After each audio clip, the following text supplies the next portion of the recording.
6 വിഭാഗം സ്ത്രീകൾ സഹോദരിമാർ അവർക്ക് ഭാര്യയാകാൻ, ഉമ്മയാകാൻ, മരുമകളാകാൻ യോഗ്യതയില്ലാത്തവരാണെന്ന് മഹാനായ ഉമർ ബിനുൽ ഖത്താബ് തങ്ങൾ പഠിപ്പിച്ചു. മാഷാ അല്ലാഹ്. അതിൽ ഒന്നാമത്തെ വിഭാഗം നമ്മൾ പറഞ്ഞു ഹന്നാന എന്ന വിഭാഗം. ഹന്നാന എന്ന വിഭാഗം സഹോദരിമാർ.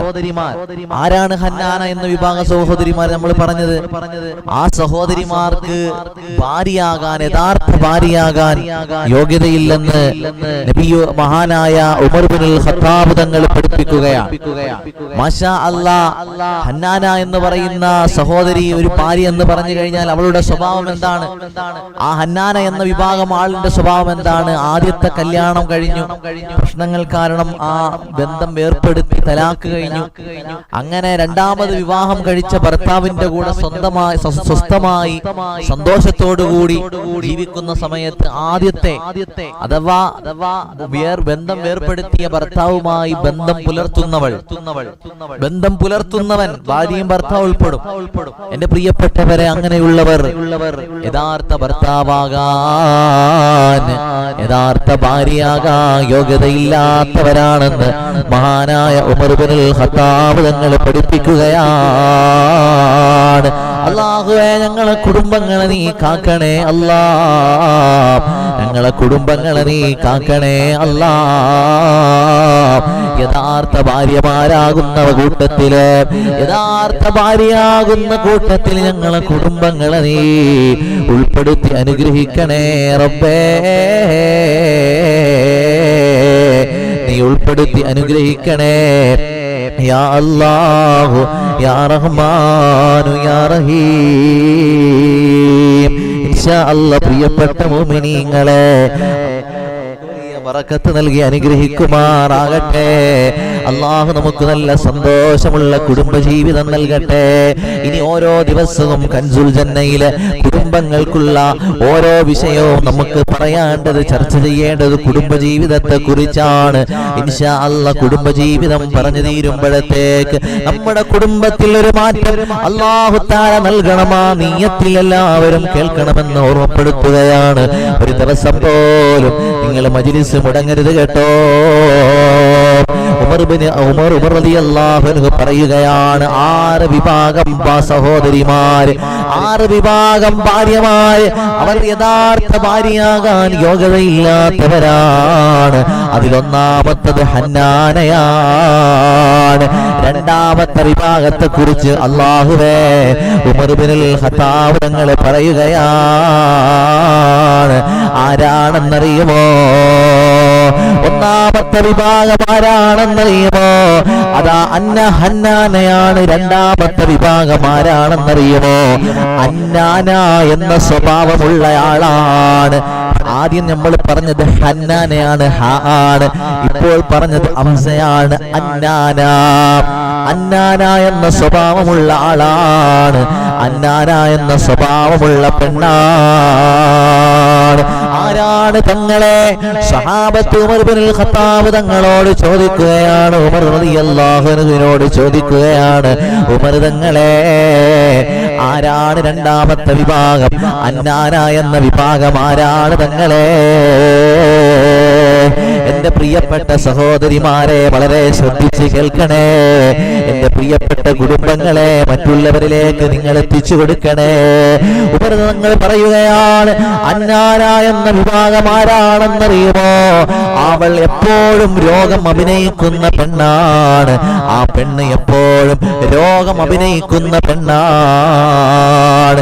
ഏത് സമയത്തും അവൾക്ക് രോഗമായിരിക്കും. വെറുതെ അങ്ങ് രോഗമുണ്ടാക്കലാണ്. ഇല്ലാത്ത രോഗത്തിന്റെ പേര് പറഞ്ഞ് ഭർത്താവിനെ പ്രയാസപ്പെടുത്തുന്ന പെണ്ണാണ്. കുടുംബത്തെ പ്രയാസപ്പെടുത്തുന്ന പെണ്ണാണ്. എപ്പോഴും അവൾക്ക് തലവേദനയാണ്, എപ്പോഴും പനിയാണ്, എപ്പോഴും ജലദോഷമാണ്, എപ്പോഴും രോഗമാണ്, എപ്പോഴും വയറുവേദനയാണ്. സുബ്ഹാനല്ലാഹ്. അങ്ങനെ ഇല്ലാത്ത അസുഖം ഉണ്ടാക്കി പറയുന്ന പെണ്ണുണ്ടല്ലോ, ആ പെണ്ണുണ്ടല്ലോ ലാ യദ്ഖുലുൽ ജന്ന ഉമർ ഇബ്നുൽ ഖത്താബ് തങ്ങൾ പറയുകയാണ്, രണ്ടാമത്തെ സ്വഭാവം അങ്ങനെയുള്ള പെണ്ണാണ്. ആ വിഭാഗത്തെ അന്നാന എന്നാണ് പറയുന്നത്. അന്നാന എന്നാണ് പറയുന്നത്. അവർക്ക് എപ്പോഴും രോഗമായിരിക്കും, വെറുതെ രോഗമായിരിക്കും. അടുക്കളയിലേക്ക് ജോലിക്ക് വിളിച്ച തലവേദനയാ, സുബ്ഹാനല്ലാഹ് വയറുവേദനയാ. അതല്ലെങ്കിൽ ഇക്കാദാ വിളിക്കുന്ന സമയത്ത്, ഭർത്താവ് വിളിക്കുന്ന സമയത്ത്, എനിക്ക് ഇപ്പോൾ പറ്റില്ല, വരാൻ കഴിയില്ല, എനിക്ക് തലവേദനയാണ്, എനിക്ക് ക്ഷീണമാണ്, തളർച്ചയാണ്, എവിടെങ്കിലും പോകാൻ വിളിക്കുമ്പോഴും എന്തിന് വിളിച്ചാലും ശരി തന്നെ ഇല്ലാത്ത രോഗം പറഞ്ഞ് കള്ളത്തരം കാണിക്കുന്ന പെണ്ണുണ്ടല്ലോ, ആ പെണ്ണ് യഥാർത്ഥ ഭാര്യയാകാൻ യോഗ്യതയില്ലാത്ത പെണ്ണാണ്. അവൾക്ക് യഥാർത്ഥ ഭാര്യയാവാൻ കഴിയില്ല, അവൾക്കൊരു ഉമ്മയാകാൻ കഴിയില്ല, അവൾക്കൊരു മരുമകളാകാൻ കഴിയില്ല. മഹാനായ ഉമർ റളിയല്ലാഹു അൻഹു സഹാബത്തിനോട് പറഞ്ഞു കൊടുക്കുകയാണ്,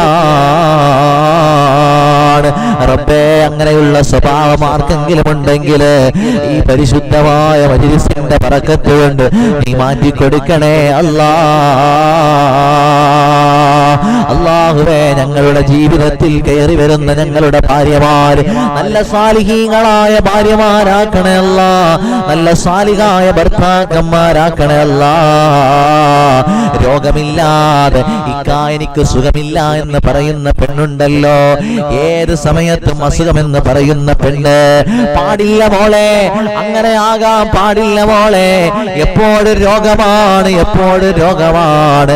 ചില സഹോദരിമാരുണ്ട്, ഭർത്താവ് വീട്ടിലേക്ക് കയറി വരുന്ന സമയത്ത്, ക്ഷീണിച്ച് അവശയായി വരുന്ന സമയത്ത്, സുബ്ഹാനല്ലാഹ്, ആദ്യം പോയി പറയുന്നത് എനിക്ക് സുഖമില്ല, എനിക്ക് സുഖമില്ല, പിന്നെയാണ് ഭക്ഷണം കഴിച്ചോ എന്ന് ചോദിക്കുന്നത്. പാടില്ല, അങ്ങനെ പറയുന്നൊരു പെണ്ണായി നീ മാറല്ല മോളെ, നീ അങ്ങനെ മാറല്ലേ സഹോദരി. നീ അന്നാന എന്ന വിഭാഗത്തിൽ ഉൾപ്പെടുമെന്ന് മഹാനായ ഉമർ ഇബ്നുൽ ഖത്താബ് തങ്ങൾ പഠിപ്പിക്കുകയാണ്. ഇല്ലാത്ത അസുഖമുണ്ടെന്ന് പറയുന്ന പെണ്ണാകാൻ പാടില്ല, എപ്പോഴും കരയുന്ന പെണ്ണാകാൻ പാടില്ല, എപ്പോഴും പരാതി പറയുന്ന പെണ്ണാകാൻ പാടില്ല, ഭർത്താവിനെ അതിന്റെ പേരിൽ ബുദ്ധിമുട്ടിക്കുന്ന പെണ്ണാകാൻ പാടില്ല.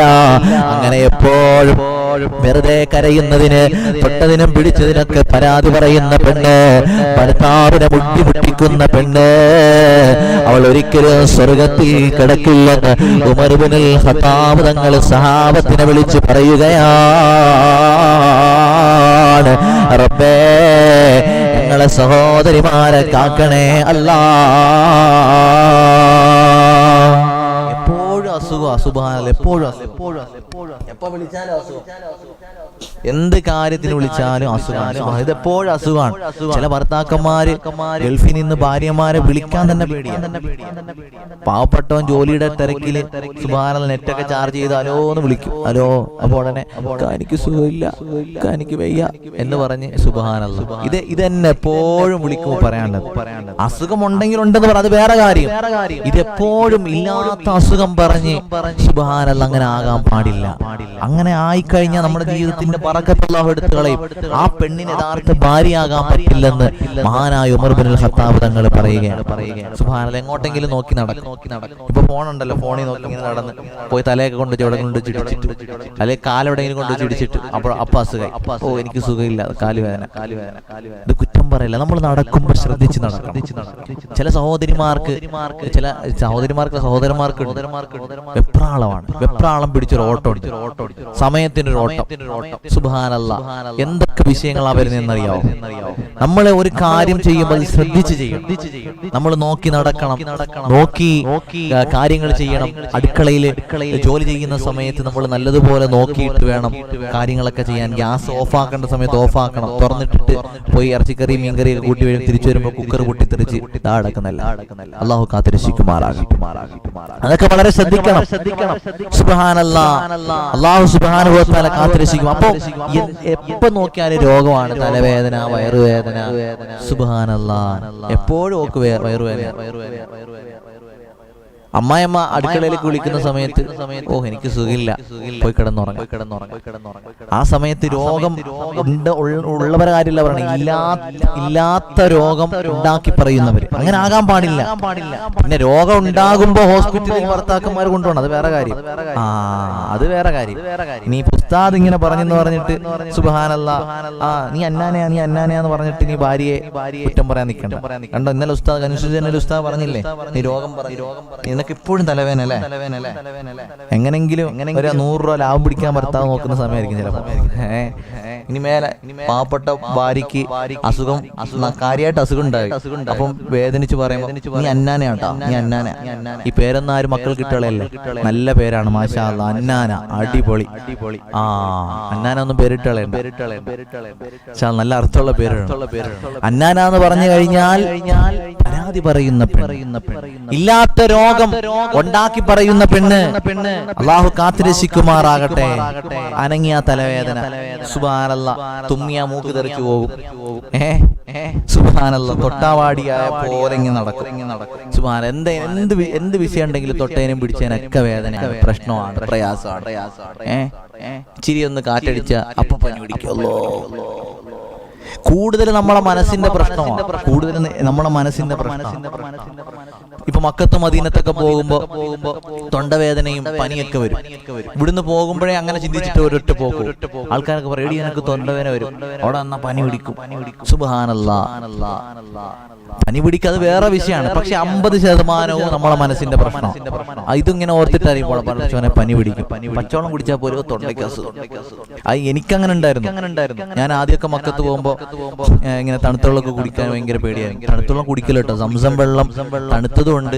പിന്നെ അതുപോലെ തന്നെ എന്താ പറയാ, കോൾഡ് എന്ന് എഴുതിയിട്ടുണ്ട്, നോട്ട് കോൾഡ് എന്ന് എഴുതിയിട്ടുണ്ട്. നോട്ട് കോൾഡ് ആണ് നമ്മൾ കുടിക്കുന്നത്. കാരണം നമ്മളെ പ്രകൃതിയായിട്ട് ചിലപ്പോൾ അങ്ങോട്ട് ചേരൂല. പെട്ടെന്ന് ഈ തണുത്തത് സംസം വെള്ളം നാച്ചുറൽ, അത് നാച്ചുറൽ ആയിട്ട് അഥവാ തണുപ്പിക്കാത്ത സംസം വെള്ളം കുടിച്ചു കഴിഞ്ഞാൽ ഒരസുഖം, ഒരു പനി അവിടെ വരൂല.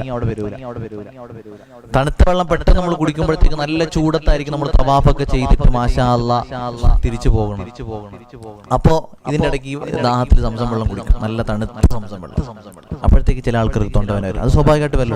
ഇത് നമ്മൾ ശ്രദ്ധിച്ചു കഴിഞ്ഞാൽ ഒരാൾക്കും ഒരു പനി വരില്ല. ചിലപ്പോൾ ചില ആളുകൾക്ക് കാലാവസ്ഥ ക്ലൈമറ്റ് മാറുമ്പോൾ വരും. അതിപ്പോ എവിടെ പോയാലും വരുമല്ലോ.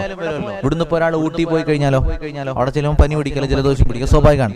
പക്ഷെ പകുതിയും നമ്മളെ മനസ്സിന്റെയാണ്. നമ്മളെ മനസ്സിനോട് ഉറപ്പുണ്ടെങ്കിൽ ചിലപ്പോൾ പനി തന്നെ പിടിക്കൂല. അൽഹംദുലില്ലാ. അപ്പൊ ഞാൻ പറഞ്ഞു വരുന്നത്, ചില സഹോദരിമാർ, നിങ്ങളൊക്കെ നല്ല സഹോദരിമാർ, നിങ്ങളെന്നും കുറ്റം പറയാൻ. ചില ആളുകൾക്ക് എപ്പോഴും തലവേദന, എപ്പോഴും പ്രശ്നമാണ്. സുബ്ഹാനല്ലാഹ്, രോഗം. എന്റെ പ്രിയപ്പെട്ടവരെ, തൊടുന്നതിനൊക്കെ രോഗമാക്കരുത്. അവരാണ് അന്നാന എന്ന വിഭാഗം. ഇത് പറയുമ്പോ ചില സഹോദരിമാർക്കൊക്കെ ഒരു പേടിയുണ്ട്, ഉസ്താദ് ഇങ്ങനെ പറഞ്ഞോണ്ട് ഇനി ഞങ്ങളൊക്കെ എങ്ങനെ ഭർത്താവിനോട് ഒരു രോഗം വന്ന പറയുന്നത്. ഭർത്താവാണെങ്കിൽ കേൾക്കുകയും ചെയ്തു. ഇനിയിപ്പോ ഞങ്ങൾക്കൊരു രോഗം വന്നു കഴിഞ്ഞാൽ ഞങ്ങളെങ്ങാണ് ഭർത്താവിന്റെ അടുത്ത് പറഞ്ഞ ഭർത്താവ് പറയും. അപ്പൊ നിങ്ങൾക്ക് രോഗം വന്നു കഴിഞ്ഞാൽ അത് പറയണം. നിങ്ങൾക്ക് എന്ത് രോഗം ഉണ്ടെങ്കിലും ഭർത്താവിനോട് നമ്മൾ പറയണം. അത് വളരെ ശ്രദ്ധിക്കണം. ഉള്ളത് പറയാ, ഇല്ലാത്തത് പറയാൻ നിൽക്കരുത്. അല്ലാഹു കാത്തുരക്ഷിക്കുമാറാകട്ടെ. എന്റെ പ്രിയപ്പെട്ട ഭർത്താക്കന്മാരെ, സഹോദരന്മാരെ, നമ്മുടെ ഭാര്യയ്ക്കൊരു രോഗം വന്നു കഴിഞ്ഞാൽ ആ രോഗമുള്ളതാണെങ്കിൽ അത് നിങ്ങൾ മനസ്സിലാക്കി ആ ഭാര്യയ്ക്ക് കൊടുക്കേണ്ട ട്രീറ്റ്മെന്റ് കൊടുക്കേണ്ടത് അത് നിന്റെ ബാധ്യതയാണ്. അതല്ലാതെ ആ ഭാര്യയുടെ ഉപ്പയുടെയോ ഉമ്മയുടെയോ ബാധ്യതയല്ല. നിന്റെ കൈകരങ്ങളിലേക്ക് സുരക്ഷിതമായി ഏൽപ്പിച്ചു തന്ന നിന്റെ ഉത്തരവാദിത്വത്തിന്റെ ആ മനോഹരമായ കരങ്ങളിലേക്ക് ഏൽപ്പിച്ചു തന്നവളാണ് ഭാര്യ.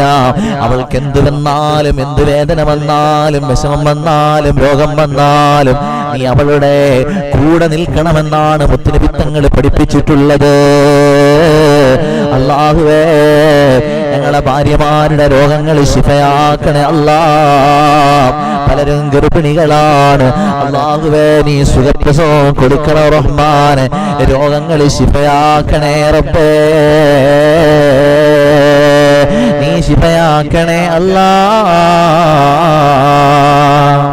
രോഗം വന്നു കഴിഞ്ഞാൽ പറയുന്നതിനൊന്നും പ്രശ്നമില്ല. അല്ലാതെ വെറുതെ ഇങ്ങനെ രോഗം അഭിനയിക്കാൻ പാടില്ല. പിന്നെ വേറൊരു വിറ്റുണ്ട്, ആ വിറ്റ് കേൾക്കണം. ഭർത്താവിന്റെ വീട്ടിൽ ഇരിക്കുമ്പോഴാ പല സഹോദരിമാർക്കും അസുഖം. ഭർത്താവിന്റെ വീട്ടിൽ ഇരിക്കുമ്പോൾ ഭയങ്കര അസുഖമായിരിക്കും പല സഹോദരിമാർക്ക്. നിങ്ങള് നിങ്ങളും ഭാര്യയുടെ വീട്ടിലാണോ അതോ അങ്ങ് സ്വന്തം വീടായിട്ട് മാറി? മാഷാ അല്ലാഹ് ബർക്കത്ത് തരട്ടെ. മൂപ്പര് തന്നെ പറഞ്ഞു വീട്ടിൽ പോകാൻ ഭയങ്കര ആഗ്രഹമായിരിക്കും. ഭർത്താവിന്റെ വീട്ടിൽ നിൽക്കുമ്പോൾ സുബ്ഹാനല്ലാഹ് എപ്പോഴും അസുഖമായിരിക്കും, ഫുള്ള് രോഗം, തലവേദന ഇല്ലെങ്കിൽ തന്നെ തലവേദന. സ്വന്തം വീട്ടിലേക്കൊന്ന് പോയി നോക്കട്ടെ വരും. നിങ്ങൾ തന്നെ ചിന്തിച്ചു നോക്കി, സ്വന്തം വീട്ടിലേക്ക് ഈ ടീമുകളൊക്കെ ഒന്ന് പോയി നോക്കിയാൽ സുബ്ഹാനല്ലാഹ് ഇനി അസുഖം ഉണ്ടെങ്കിൽ തന്നെ പടച്ചോനെ ചെന്ന ഉടനെ കയ്യിലിരിക്കുന്ന എല്ലാം അങ്ങോട്ടും ഇങ്ങോട്ടും ഇട്ട് വേണമെങ്കിൽ 3 മക്കളുണ്ടെങ്കിൽ 3 മക്കളെ ആർക്കെങ്കിലും കൊടുത്തിട്ട് സുബ്ഹാനല്ലാഹ് ഒന്നെങ്കിൽ കയറി കിടന്ന് ഒറ്റ ഉറക്കം, പിന്നെ എപ്പോഴെങ്കിലും സുബ്ഹാനല്ലാഹ്. അതല്ലെങ്കിൽ ചാടി ഓടി ലാലാ പാട്ടൊക്കെ പാടി ഇങ്ങോട്ട് മാഷാ അല്ലാഹ് നടക്കും. സ്വന്തം വീട്ടിലേക്ക് പോയാൽ ഇനി അസുഖം ഉണ്ടെങ്കിൽ തന്നെ കാലൊടിഞ്ഞിട്ടുണ്ടെങ്കിൽ വേറെ കാല് വെച്ചിട്ട് വേണമെങ്കിൽ അവർ നടന്നു. അങ്ങനെയല്ലേ നിങ്ങൾ പറയും, അങ്ങനെയല്ലേ? സ്വന്തം വീട്ടിൽ തലേന്നങ്ങാണ് സ്വന്തം വീട്ടിൽ നിന്നെ സ്വന്തം നാളെ നിന്റെ വീട്ടിൽ കൊണ്ടാക്കാം എന്ന് പറഞ്ഞു നോക്കി. സുബ്ഹാനല്ലാഹ് അവർക്ക് ഉറക്കമുണ്ടാവില്ല. മാഷാ അല്ലാഹ്. പണ്ടൊക്കെ നമ്മളൊക്കെ ദർസിന്ന് പോകുന്ന ഒരു തുല്യാണ്. ദർസിന്ന് പോകുമ്പോൾ പണ്ടൊക്കെ ഞാൻ പഠിക്കുന്ന സമയത്ത് മാഷാ അല്ലാഹ്, ഞാൻ പഠിക്കുന്ന സമയത്തല്ല ആര് പഠിച്ചാലും ദർസിലാണെങ്കിലും കോളേജാണെങ്കിലും മാസത്തിൽ 3 ദിവസം ലീവ് ഉണ്ട്. ആ ലീവ് ഇങ്ങനെ എടുക്കാൻ കാത്തിരിക്കും. മാഷാ അല്ലാഹ്. ചിലപ്പോൾ ഉസ്താദിന്റെ ഹാല് മാറിയാൽ ചിലപ്പോൾ പിന്നെ കുറച്ച് നാളോട് കഴിഞ്ഞിട്ട് വിടുള്ളൂ. അപ്പൊ ഇങ്ങനെ ഉസ്താദ് നാളെ ലീവ് വിട്ടിരിക്കുന്നു എന്ന് പറയുമ്പോഴത്തേക്ക് മാഷാ അല്ലാഹ് ഒരു സന്തോഷമുണ്ട്, അത് പറഞ്ഞറിയിക്കാൻ പറ്റില്ല. അന്ന് ഉറക്കമുണ്ടാവില്ല. ഇനി അസുഖം ഉണ്ടെങ്കിൽ തന്നെ സുബ്ഹാനല്ലാഹ് ആ അസുഖം മാറ്റി. എന്റെ ഒരു വേറെ വിട്ടുണ്ട്, എന്റെ ജീവിതത്തിൽ വന്ന വിറ്റാണ് കേട്ടോ. എനിക്ക് ചിക്കൻ ബോക്സ് വന്നിരുന്നു. ഞാൻ പഠിച്ചപ്പോൾ ദർസി പഠിക്കുമ്പോൾ ചിക്കൻ ബോക്സ് വന്നിരുന്നു. അപ്പൊ എല്ലാവർക്കും ചിക്കൻ ബോക്സ് വരുന്നപ്പോ ചിക്കൻ ബോക്സ് വരുമ്പോ എല്ലാരും വീട്ടിൽ പറഞ്ഞിടുന്നുണ്ട്. മാഷാ അല്ലാഹ്. അപ്പൊ ഞാനിങ്ങനെ എനിക്ക് ചിക്കൻ ബോക്സ് വരാൻ വേണ്ടിയിട്ട് സുബ്ഹാനല്ലാഹ് എനിക്ക് എന്തെങ്കിലും ചിക്കൻ ബോക്സ് ഒന്ന് 2 ദിവസം വീട്ടിൽ ഒരാഴ്ച ലീവ് മാഷാ അല്ലാഹ്. അങ്ങനെ ചുരുക്കി പറഞ്ഞാൽ എനിക്ക് ചിക്കൻ ബോക്സ് വന്നു. ചിക്കൻ ബോക്സ് വന്നപ്പോൾ എനിക്ക് ഭയങ്കര സന്തോഷം. സാധാരണ രോഗം വരുമ്പോൾ നമുക്ക് വിഷമാണല്ലോ. നോക്കുമ്പോൾ കുളിക്കുന്ന സമയത്ത് എവിടെയോ ഒരു ചെറിയൊരു കുരുപ്പ് വന്നിട്ട് അപ്പൊ ഞാൻ വേഗം ഓടി സ്ഥാനത്ത് ചിരിച്ചോണ്ട് അതെനിക്ക് ചിക്കൻ ബോക്സ് എന്ന് പറയും. ഉസ്താദ് മനസ്സിലായടാ ഇവന് ഭയങ്കര സന്തോഷത്തില്ല. ചിക്കൻ ബോക്സ് ഒന്നും നീ പോണ്ട, നീ അവിടെ തന്നെ കിടന്നോ, നീ അവിടെ തന്നെ കിടന്നോ. അങ്ങനെ എന്നെ ഒരു ദിവസം അവിടെ കിടത്തി, ബാക്കി എല്ലാവരും വിട്ടു. അപ്പൊ അങ്ങനൊക്കെ സംഭവം. നമുക്ക് അസുഖം വന്നു കഴിഞ്ഞാലും എന്റെ പ്രിയപ്പെട്ടവരെ, നമ്മൾ അസുഖം വന്ന് വീട്ടിൽ പോകുമെന്ന് പറഞ്ഞു കഴിഞ്ഞാൽ ഭയങ്കര സന്തോഷമായി. മാഷാ അല്ലാഹ്. അപ്പൊ അങ്ങനെ ചില ആൾക്കാരുണ്ട് ഭർത്താവിന്റെ വീട്ടിൽ നിൽക്കുമ്പോൾ മാത്രം അസുഖം. സുബ്ഹാനല്ലാഹ്. അല്ലാഹു കാത്തിരക്ഷിക്കുമാറാകട്ടെ. അങ്ങനെ ആകാൻ പാടില്ല എന്റെ പ്രിയപ്പെട്ടവരെ, അങ്ങനെ ആകാൻ നമ്മൾ പാടില്ല. അല്ലാഹുവേ, അതുകൊണ്ട് എന്റെ പ്രിയപ്പെട്ട സഹോദരിമാരെ, അന്നാനയാകാൻ പാടില്ല. എപ്പോഴും അസുഖം അഭിനയിക്കുന്ന പെണ്ണാകാൻ പാടില്ല. എപ്പോഴും അസുഖം അഭിനയിക്കുന്ന പെണ്ണാകാൻ പാടില്ല. ആ പെണ്ണ് ബറക്കത്തില്ലാത്ത പെണ്ണാണ്. ആ പെണ്ണിനൊരു ഉമ്മയാകാൻ യോഗ്യതയില്ല. ഇല്ലാത്ത അസുഖമുണ്ടാക്കി പറഞ്ഞ് ഭർത്താവിനെ വേദനിപ്പിക്കുന്ന, പരാതി പറയുന്ന, പ്രതിസന്ധിപ്പെടുത്തുന്ന, പ്രയാസപ്പെടുത്തുന്ന സുബ്ഹാനല്ലാഹ് ഒരു പെണ്ണായാൽ അല്ലാഹു ആ പെണ്ണിന്റെ ബറക്കത്തെടുത്തു കളയും. ആ പെണ്ണിനൊരു ഉമ്മയാകാൻ പോലും യോഗ്യതയില്ലെന്ന്, ആ പെണ്ണിനൊരു യഥാർത്ഥ ഭാര്യയാകാൻ പോലും യോഗ്യതയില്ലെന്ന് മഹാനായ ഉമർ ഇബ്നുൽ ഖത്താബ് തങ്ങൾ പഠിപ്പിക്കുകയാണ്. റബ്ബേ, ഞങ്ങളെ നീ കാക്കണേ അല്ലാഹ്.